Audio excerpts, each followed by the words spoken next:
బాబోయ్ చలి 4-5 రోజులుగా తెలుగు రాష్ట్రాల్లో వినిపిస్తున్న మాట. చలి భయంతో బయటకు వెళ్లాలంటేనే వణికిపోతున్న పరిస్థితి. అదే సమయంలో ఆరోగ్య శాఖ నుండి కూడా హెచ్చరికలు వస్తున్నాయి.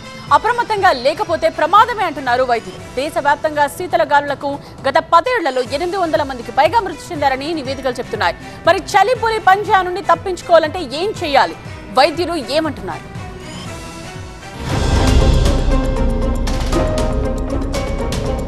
తెలుగు రాష్ట్రాలపై చలిపులి పంజా విసురుతోంది.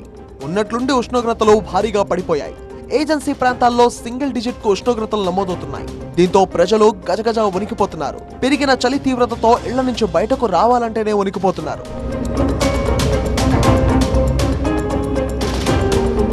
రానున్న రోజుల్లో కూడా చలి తీవ్రత కొనసాగే అవకాశం ఉంది. ఆదిలాబాద్, కొమరం భీం జిల్లాలకు ఎల్లో అలర్ట్ జారీ చేసింది వాతావరణ శాఖ. మరోవైపు మెదక్ జిల్లా గతంతో పోలిస్తే చలి తీవ్రత బాగా పెరిగిందని చెప్తున్నారు స్థానికులు.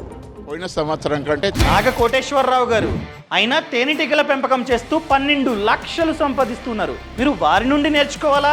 అయితే ఫ్రీడమ్ యాప్ని డౌన్లోడ్ చేసుకోండి. చాలా చలి ఉన్నది. ఆర్థికంగా చలి ఉండడం వల్ల అన్ని షట్టర్సు, టోపీ, క్యాప్లు మరియు ప్రొద్దున 8 దాకా కూడా చలి ఉంటుంది. సాయంత్రం 5 గంటలకే మళ్ళీ చలి వస్తుంది. మెదక్ డిస్టిక్ నుంచి అంటే అంతటా టోటల్గా చూసుకుంటే మాత్రం చలి బాగుంది. పోయినసారి తక్కువ ఉండే, ఈసారి బాగుంది. 3 రోజులే బాగా చలి పెడుతుంది. బయటికి రావాలంటే భయం అవుతుంది చలిని చూసి. మళ్ళీ 10 దాకా చలి ఉంటుంది. మళ్ళీ 4 గంటలకే స్టార్ట్ అవుతుంది. 4-5 గంటలకే మళ్ళీ చలి ఫుల్ స్టార్ట్ అవుతుంది.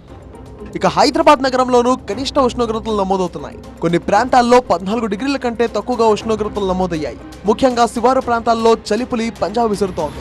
రానున్న రోజుల్లో చలి తీవ్రత మరింత పెరిగే ఛాన్స్ ఉందంటున్నారు వాతావరణ శాఖ అధికారులు. దీంతో ప్రజలు అప్రమత్తంగా ఉండాలని సూచిస్తున్నారు. ముఖ్యంగా గర్భిణీలు, బాలింతలు, చిన్నపిల్లలు, వృద్ధులు జాగ్రత్తగా ఉండాలని, ఉదయం సాయంత్రం వేళల్లో ప్రయాణాలు వాయిదా వేసుకోవాలని చెప్తున్నారు.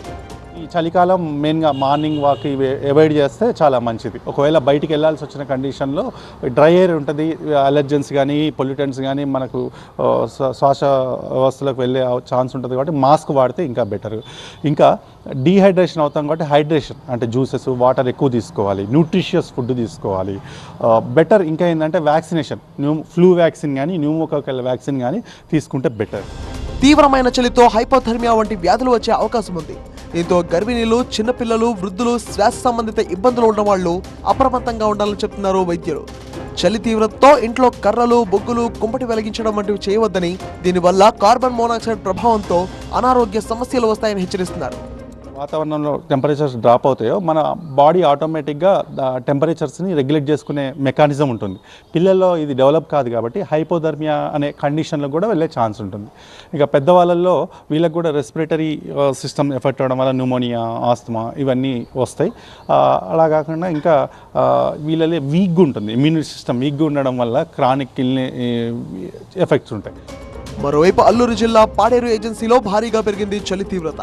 ఓవైపు దట్టంగా కురుస్తున్న పొగమంచు, మరోవైపు ఎముకలు కొరికే చలితో గిరిజనులు అవస్థలు పడుతున్నారు. ఇక ఈ పొగమంచుతో ఏజెన్సీ అందాలను చూసేందుకు భారీగా తరలి వస్తున్నారు పర్యాటకులు.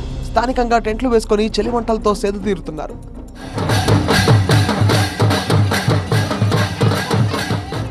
బంగాళాఖాతంలో అల్పపీడనం ఏర్పడే అవకాశం ఉండడంతో తెలుగు రాష్ట్రాల్లో ఉష్ణోగ్రతలు కొద్దిగా పెరిగాయని అంచనా. అయితే రాత్రి ఉష్ణోగ్రతలు మాత్రం మరింత తగ్గే అవకాశం ఉందని చెప్తున్నారు వాతావరణ నిపుణులు. So be alert.